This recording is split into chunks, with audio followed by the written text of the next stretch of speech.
这个小龙虾够大哦，这还有3个。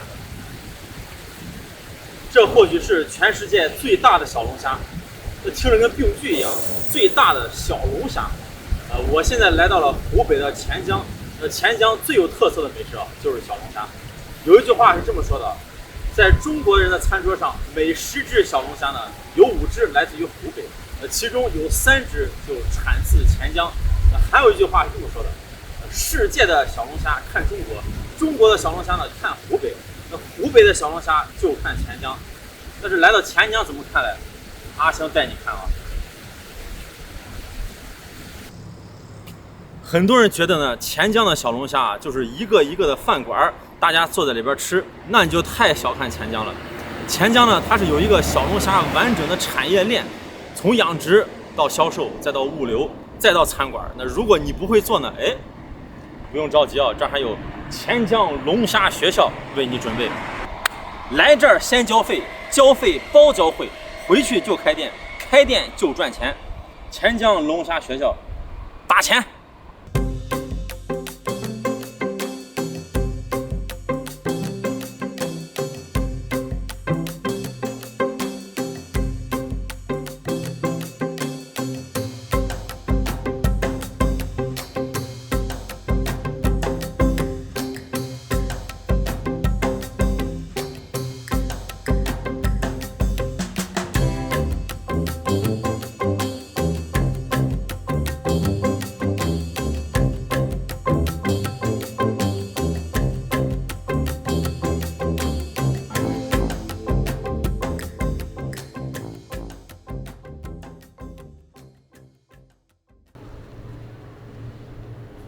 看这2个大虾，中国虾骨。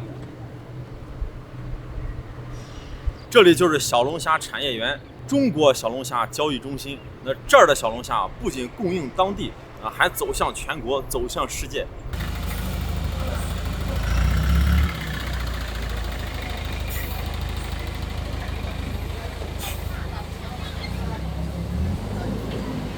这里头就是一个大的市场，一个一个的档口。因为现在呢正值小龙虾的淡季，商户不是很多，但是也有一些。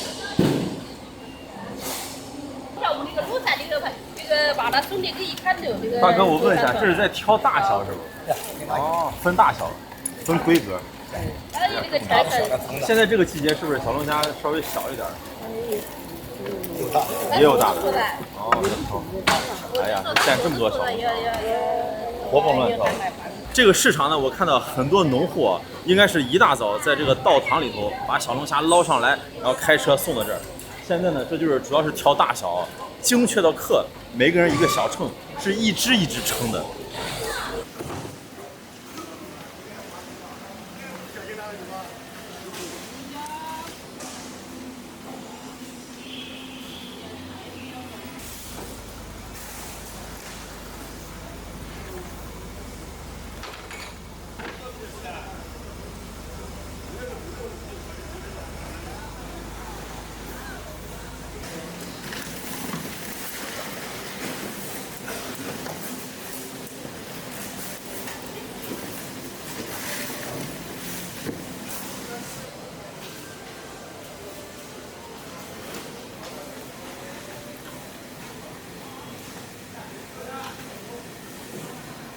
从市场把小龙虾分大小分拣完以后应该是拿泡沫箱里头放点冰，然后打包。打包好以后呢，这儿就是快递。你看成都的、重庆的、北京的、什么东北的呀、陕西的，到处都是，全国各地发货。也就是说，你在餐桌上吃的小龙虾，有可能就是潜江的。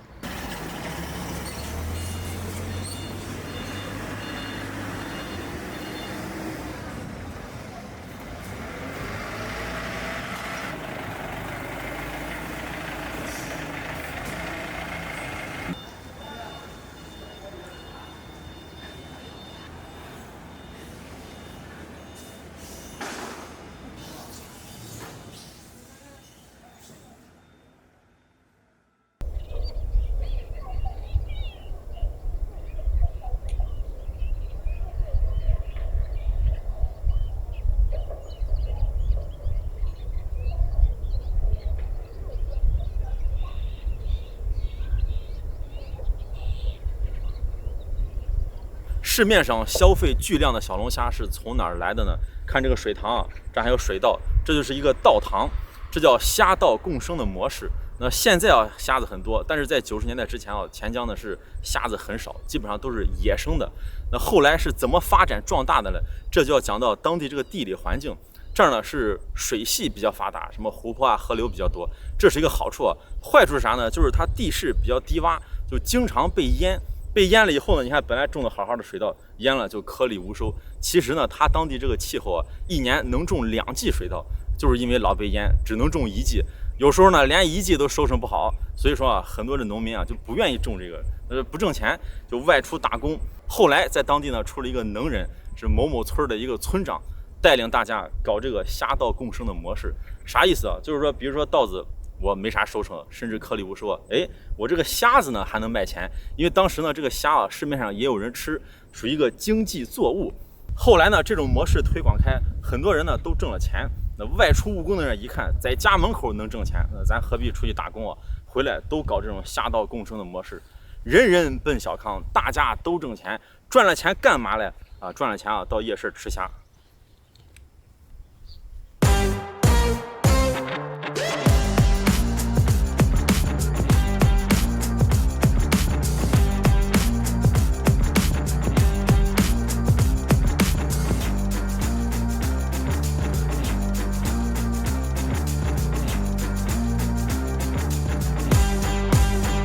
在钱江吃小龙虾的馆子呢有很多，味道其实我觉得大差不差。那我今天来的这个地方呢是57大道，那为啥要来这儿呢？就是因为啊这儿就是钱江小龙虾的发源地。你看到很多店这个门头上就写着57什么什么57什么什么，这个57是啥意思呢？其实就是武器厂江汉石油的前身。这个小龙虾诞生在90年代，就那个时候呢，油田工人下了班，那油田工人毕竟收入稍微高一点，有钱有消费能力，就点个啤酒吃个小龙虾。久而久之呢，这个钱江小龙虾就做出了名声。那这里头有很多还是当年的老店啊，咱去尝一尝。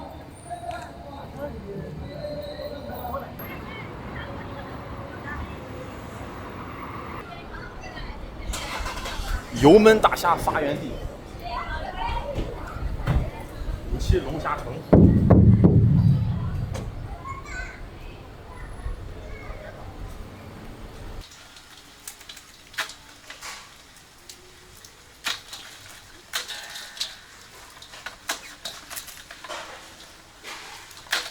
这个个头也不小呢。现在的都算小的了，现在算小的，现在不敢搞，都大的都空了。啊，现在是小龙虾的尾季了，是吧？对。那一般什么时候，哪个季节是正当？5、6、7？对。4、5、6、7。4、5、6、7。5月份5、6月份是人是最多的。哦，还要把虾背剪。你们这吃虾确实讲究。我们那吃虾就根本就。因为是那是西安的。西安为好，我们有好多徒弟在西安开店了。好多徒弟的。都是在我这里学了以后，都是你们西安人在这里学了以后。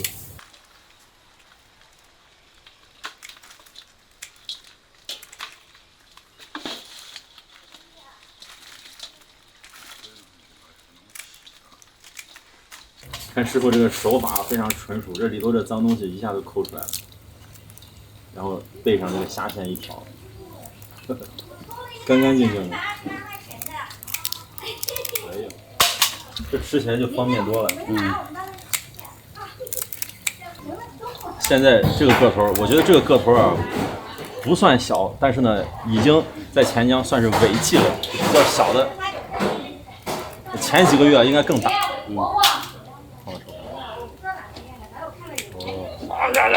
家人的。这个季节的虾就不能讲大小了，我们要讲它有肉。是不是就这个稻子割完以后的那时候是最大的？对，我看现在田里头都是稻子割完，就是这个咱们插秧的时候。插秧的时候。对，你看养虾一般都是我们这都是套种嘛，虾收完了之后再插秧。对。然后那个时候的虾蟹会最好。把这个虾收完以后才插秧，收的那个虾是最肥美的。对。你看我们现在那稻子都已经长这么高了。对，我们这个有那个虾香稻，都是套种的。虾稻共生的。虾稻连着的。所以说这个应该是特别干净的，是吧？干净的虾。是。那都说这个小龙虾不干净啊，什么臭水沟里养的啥的，那都是误区是吧？那是在没有养虾的之前，以前的时候，对，最开始就属于它自己生长的那种环境是吧？对。怎么看这个虾是干净的还是那臭水沟的？怎么能辨别呢？首先你看这个下面是亮的。这是亮的。这你看它都是透亮的了。肚子是透明的。对，你要是那个河里面的那个脏虾，它就是黑漆漆的一层，表面都黑漆漆的。这就是透亮的。确实，这肚子都是透明的感觉。对。生的虾要刷干净的。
哎呀，冰镇啤酒配龙虾，咱这也是龙虾宴，不过这个龙虾前面加个小龙虾宴，一人独享3盆，哎呀，这要了亲命了这。这个口味呢是油焖的，这个是蒜蓉，这个是清蒸。这个油焖的口味呢就是钱江的特色啊。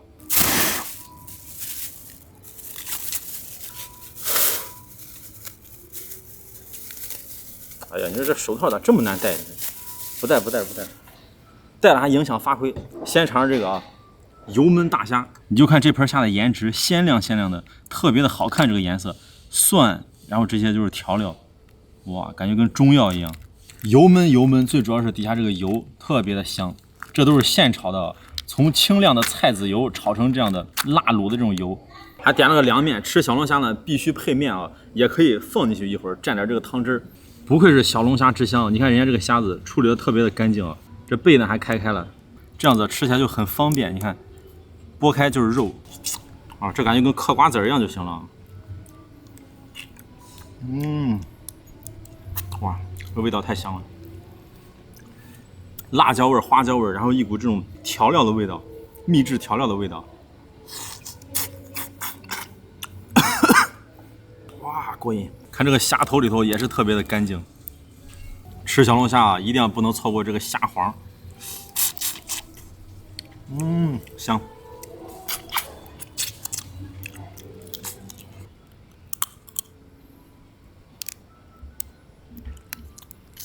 千万不能着急，就这么慢慢吃，咂摸这个味儿，就是俩腿啊都能下瓶啤酒。我跟你说，油焖大虾，这个味道全在这个油里头，你看滴的这个油特别的香。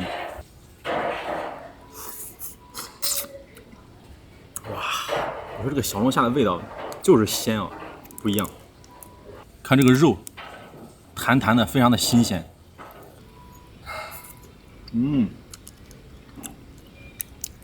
说到小龙虾，就是全国有3个地方小龙虾比较有名，一个是钱江，还有呢盱眙，还有就是长沙。这3个地方口味不同。你像这个盱眙啊，就是13香口味，然后长沙呢就是口味虾，那个就是麻辣啊比较重。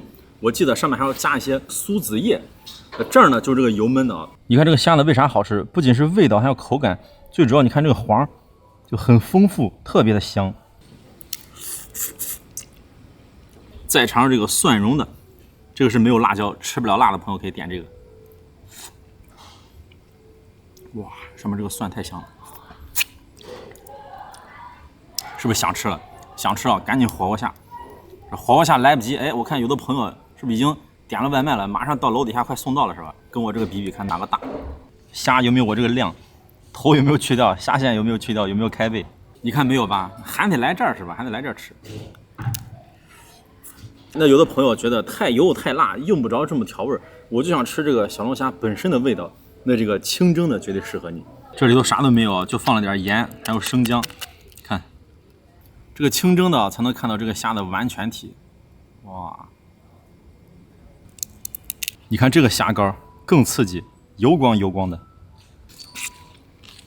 这就是去了壳的虾肉，摁起来 QQ 弹弹的，搭配一个蘸汁啊，跟蘸螃蟹一样。如果你觉得不够刺激，哎，再来点芥末。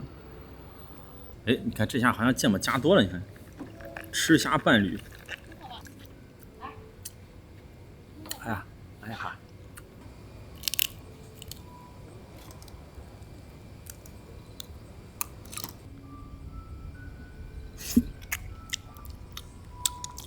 哎，别说虾了，手指头都好吃。我看在钱江夏天吃小龙虾都爱搭配一个凉面。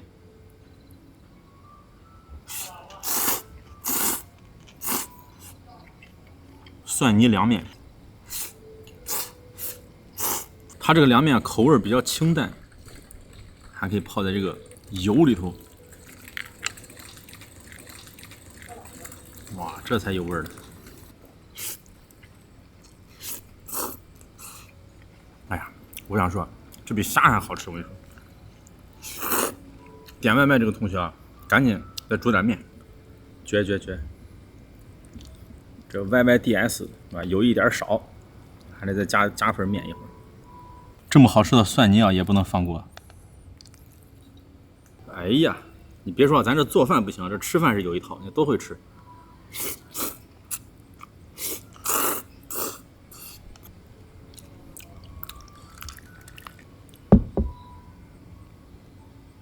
哎呀，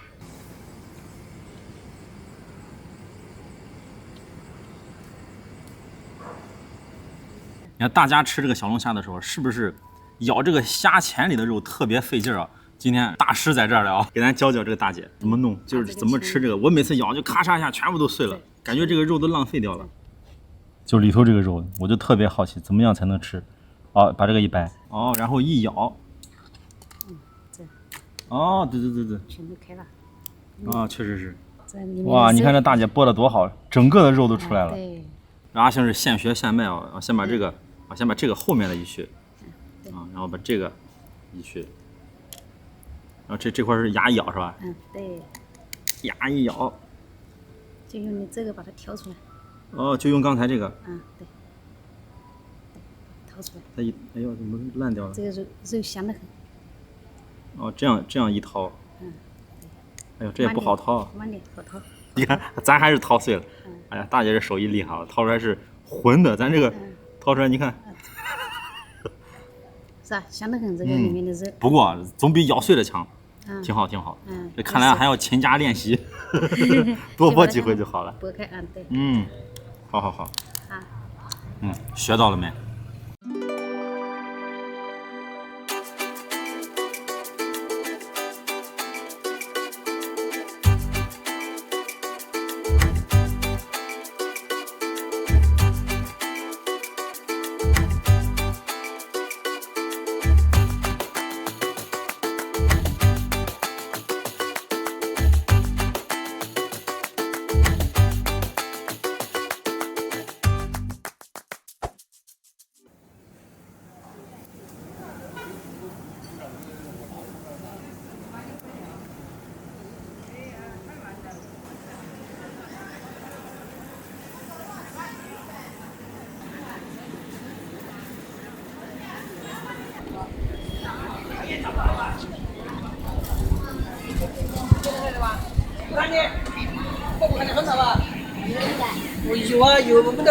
柴鱼面多少钱一碗？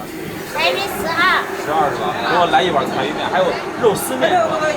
再来个肉丝面，肉丝面多少钱？9块啊，行。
这就是2碗来到钱江必吃的面，一个呢是柴鱼面，这个呢是肉丝面。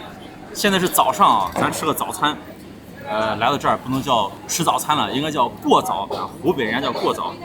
它这个面呢，最大的一个特色全是现炒的浇头。虽然是现炒的浇头，但是人家做菜啊非常的快，哗哗2下就好了。这一碗面我感觉啊，出餐可能就是2分钟。这里面有番茄、青椒，再看这里头也有番茄。所以说呢，这个味道应该属于酸酸的。咱先尝这个柴鱼面啊，上面一块一块的这种柴鱼，非常的多这个肉啊。底下这个面条是宽面，手工面，感觉特别的筋道。哇，害怕坨了，赶紧把这个面也拌了。这个我要了一个细面，一宽一细。哇，看着太棒了。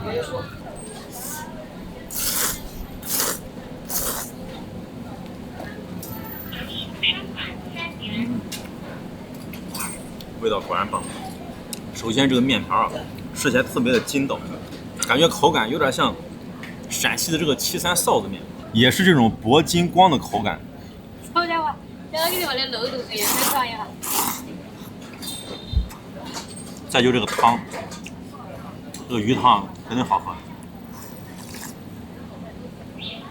哇，棒！它是酸酸的味道，然后呢一点酱汁味儿。这个汤呢有一些油花，就喝起来啊非常的香。再尝一片这个滑嫩的鱼肉，这个鱼没刺儿。这个柴鱼啊，其实就是黑鱼。为啥叫柴鱼呢？就它这个花纹啊，身上这个花纹有点像古代的这个铜钱。那以前的时候取这个寓意比较好，吃这个鱼呢就是能发财啊，所以叫财鱼。其实就黑鱼。这个鱼呢就是江汉平原的特产，在高温的油锅里头过了一遍油，放下这碗，再吃这碗。先来个肉丝儿啊。怎么感觉这个看起来更有食欲？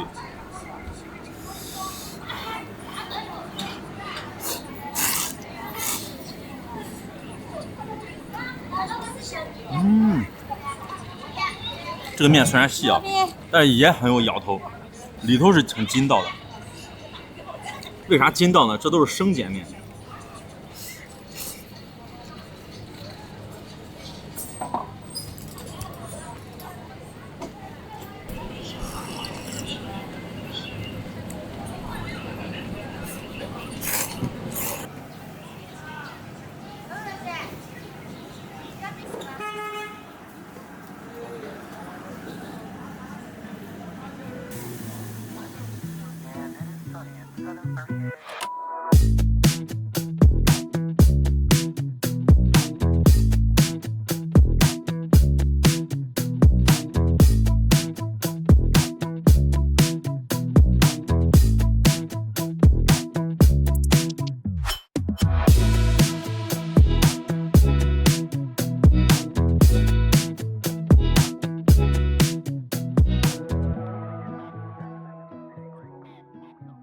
因为钱江这个地方呢，水系非常的发达，不仅盛产小龙虾，还盛产肥美的土鸭。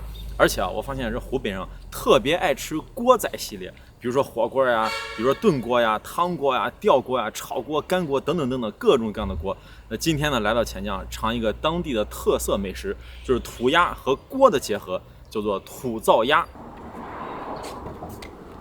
20年老店。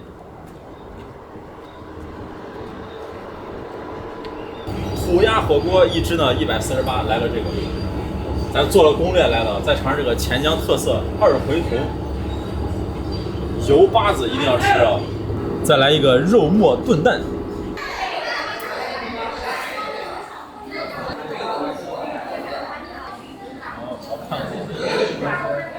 这个炭没有烟，也没有气味的，无烟炭，无气味的。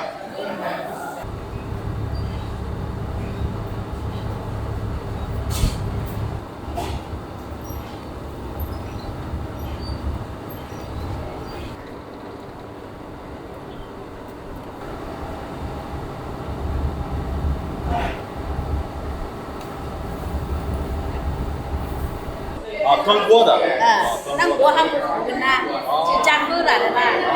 太热了。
这个是土灶鸭，然后还有点配菜啊，豆皮儿还有白菜，油巴子二回头，这个呢是肉末蒸蛋，哇，这个蒸蛋看着太有食欲了。上面是蒜苗，然后还有冬瓜，翻一翻看还有什么菜啊，还有青椒，还有莲藕，然后就大块大块的鸭子，这个鸭子呢是麻鸭，先给它拌一拌，哇，这个味道太香了。这么一拌啊，感觉这个鸭子肉油亮油亮的，浓郁的酱香味儿。放到这儿先别吃，给它炖10分钟。先尝这个蒸蛋，哇，肉末蒸蛋，上面一点酱油汁。蒸蛋这个美食啊，你不管是这样吃还是拌米饭都好吃，有肉末的香味儿，有滑嫩的蒸蛋。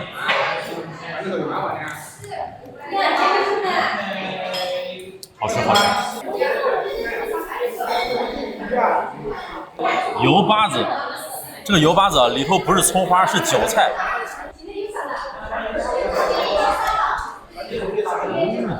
好吃。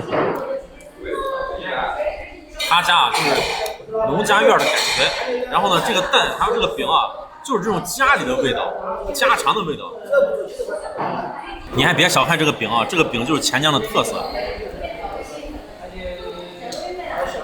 油巴子里头也是加了蛋的。这道菜呢叫二回头，二回头是啥呢？其实它是鳝鱼啊，一段一段的鳝鱼肉。为啥叫二回头呢？这名字听着很有意思啊，就是它这个鳝鱼段先是蒸完以后呢，然后下油锅这么一炸，炸的时候呢，这个鳝鱼啊两头会翘起来，所以叫二回头。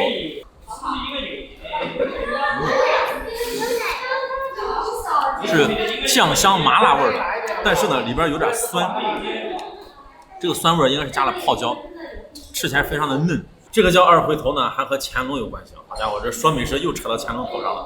这乾隆当年来到钱江吃了这个美食，觉得很好吃，然后后来再来钱江的时候，二次要品尝这道菜，所以叫二回头。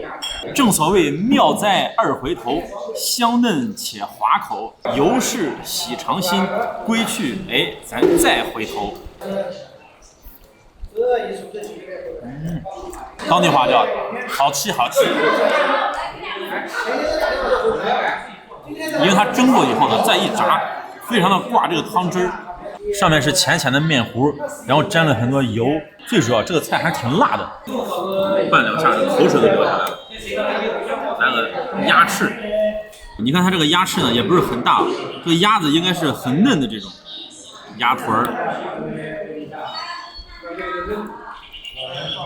鸭掌。哦，我看到这还有一大块鸭血。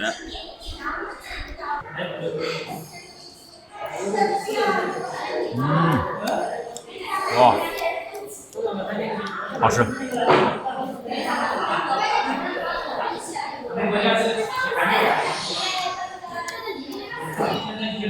哇，这个鸭子肉啊，又入味儿又弹牙，肉质非常的细腻，吃起来一丝一丝的。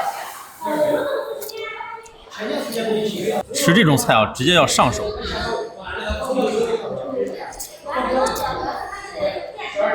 这个鸭爪一啃啊，就像前面开个电视剧，打一瓶啤酒，空调一吹，那才美。下酒神器。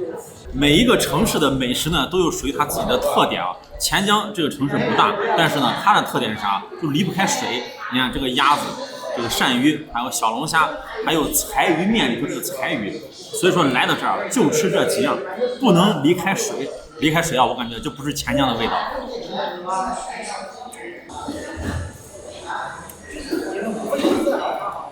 哎，再给它切个饼子。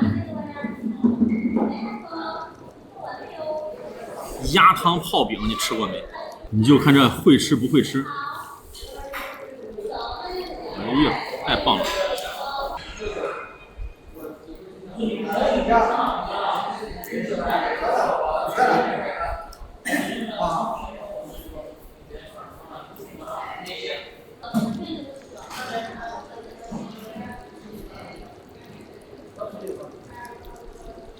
来块莲藕。